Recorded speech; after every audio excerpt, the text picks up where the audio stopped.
ने 2027 चुनाव से पहले अब तक का सबसे बड़ा बजट पेश किया। विधानसभा चुनाव को देखते हुए इस बार बजट में पिछले साल से 12% की बढ़ोतरी की गई है। साथ ही 43,000 करोड़ रुपए की नई योजनाएं शुरू करने का ऐलान हुआ है। महिलाओं के बड़े वर्ग को साधने के लिए अब बेटियों की शादी के लिए 51,000 की जगह 1,01,000 रुपए दिए जाएंगे। युवा वर्ग लुभाने के लिए वित्त मंत्री सुरेश खन्ना ने 10 लाख रोजगार देने का वादा किया है।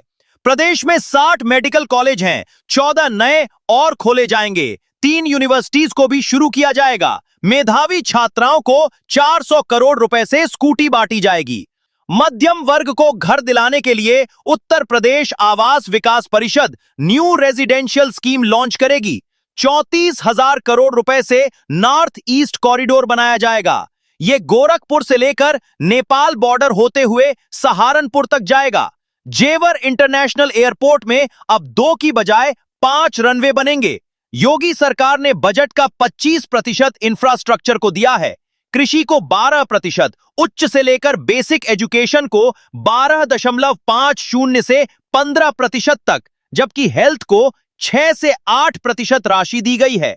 सीएम युवा उद्यमी योजना के तहत 5 लाख रुपए तक का लोन बिना ब्याज, बिना गारंटी मिलेगा।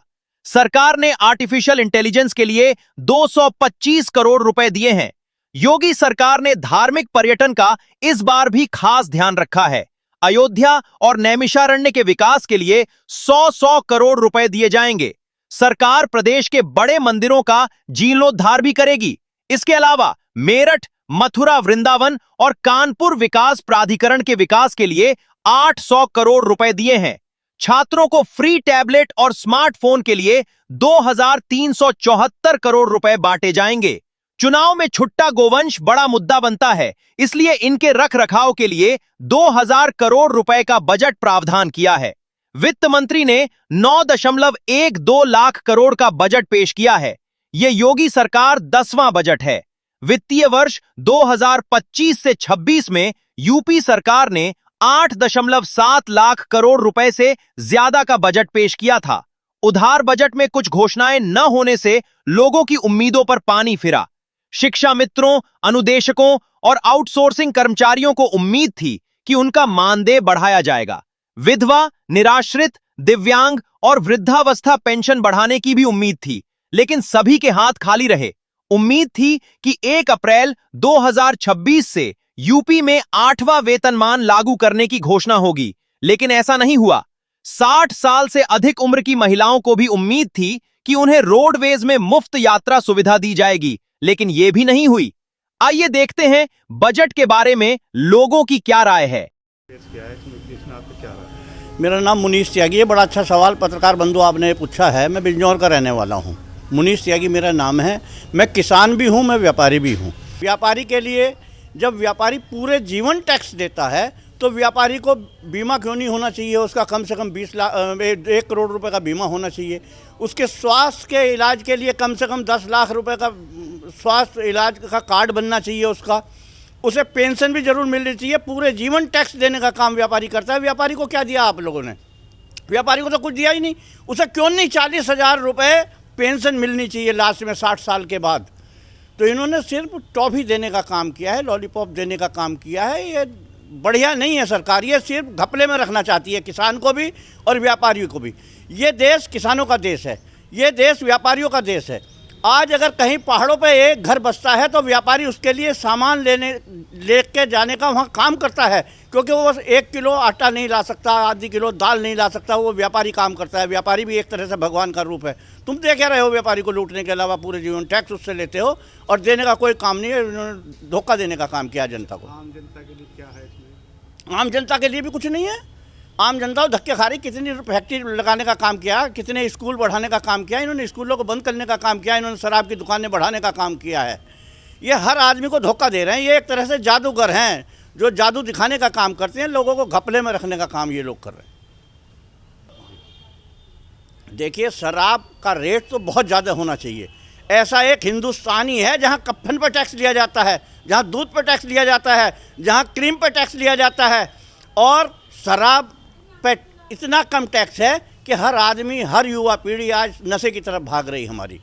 उसे बचाने के लिए टैक्स ज़्यादा होना चाहिए। इन्होंने स्कूलों को बंद करने का काम किया है, शराब की दुकानें बढ़ाने का काम किया है। तो हमारी सरकार चाह रही है कि यहाँ के युवा रोजगार ना मांगें, यहाँ का व्यापारी अपनी सेहत के बारे में कोई बात स्वास्थ्य की ना करे, स्कूल के बारे में तुमसे ना पूछ ले, किसान का बच्चा पढ़ लिख के IAS PCS ना बन जाए, उसके लिए नशे की तरफ धकेलने का काम कर रहे हैं। इसलिए शराब की दुकानें बढ़ाने का काम कर रहे हैं। अरे शराब की दुकान तो 20,000 रुपये की मिलनी चाहिए, शराब की बोतल, जिससे लोग कम पिएँ। ये उसे सस्ता कर रहे हैं, उसे टैक्स को में कहीं ना कहीं कमी करने का काम कर रहे हैं। उसमें इस तरह से बढ़ोतरी नहीं हुई जिस तरह से बढ़ना चाहिए। अरे जब युवा की किताब पे टैक्स है, युवा के पान खाने पे टैक्स है, हम कपड़ा लेने जाते हैं उस पर टैक्स है, कफन पे टैक्स है, दूध पे टैक्स है, घी पे टैक्स है, तो इस पर कितना टैक्स कम क्यों है? उस पर बहुत ज़्यादा टैक्स होना चाहिए। नाम भूपेंद्र कुमार, उपटेली चौधरी। अच्छा, सरकार का बजट आया है, इसमें क्या है और आम जनता के लिए क्या इसमें फ़ायदा है? माननीय वित्त मंत्री जी ने जो कल बजट पेश किया, ये सरकार का लास्ट 10वां बजट है। इसमें इतने अच्छा काम इन्होंने किया। एक तो जो शादी लड़कियों के लिए था वो 51,000 से बढ़ा के 1 लाख रुपए कर दिए इन्होंने। दूसरा स्कूटरी, जो बच्ची पढ़ने वाले ने स्कूटरी बांटने के लिए हो, स्मार्टफोन बांटने के लिए, और पूर्वांचल की दाल की फसलें हैं उनके लिए बहुत अधिक बजट बढ़ाया इन्होंने। कुल मिलाकर जो रोज़गार का भी ध्यान दिया, 10 लाख जो साल में रोज़गार देने थे 10 साल में, उसका टारगेट पूरा ध्यान में रखते हुए काम किया इन्होंने। और ये इन्होंने जो है सड़कों का विकास, नए 60 स्कूल PP मॉडल के आधार पर मेडिकल बनाने के लिए ध्यान दिया इन्होंने।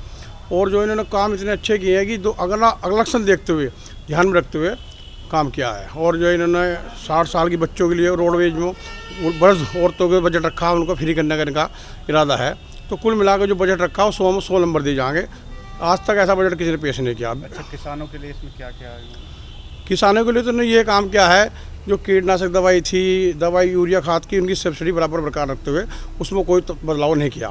छोटे किसानों के लिए जो हमारी वार्ड में सोसाइटी में दवाई है, उन पर सब्सिडी बराबर रखी, कोई घटाया बढ़ाया नहीं है। अच्छा, इसमें किसान सम्मान निधि में भी कोई बढ़ोतरी की गई है? किसान निधि में तो बढ़ाने का कि राज्य सरकार कोई मतलब नहीं होता, भारत सरकार बढ़ाती है। इसमें इनका कोई वो तो बढ़ाने घटाने का औचित्य नहीं है, ये भारत सरकार करेगी। किसानों के लिए कोई नुकसानदायक साबित नहीं होने का बजट। अच्छा, शराब पे कुछ नहीं, शराब भी इनके अंडर में 3 साल के टेंडर पहले हो जहाँ सरकार में इनका आबकारी में कुछ बढ़ाया टैक्स नहीं, उन्होंने पहले ही बढ़ा रखा। तो कुल मिलाकर सरकार ने बहुत अच्छा बजट 27 का इलेक्शन देखते हुए ध्यान में रखते हुए कार्य किया। विपक्ष को तो कोई मुद्दा है नहीं, वो तो मुद्दे उठाते ही रहे कुछ ना कुछ। हम इस किसान हूँ मैं, बड़ा अच्छा काम चल रहा, कोई दिक्कत किसी प्रकार की नहीं आ रही।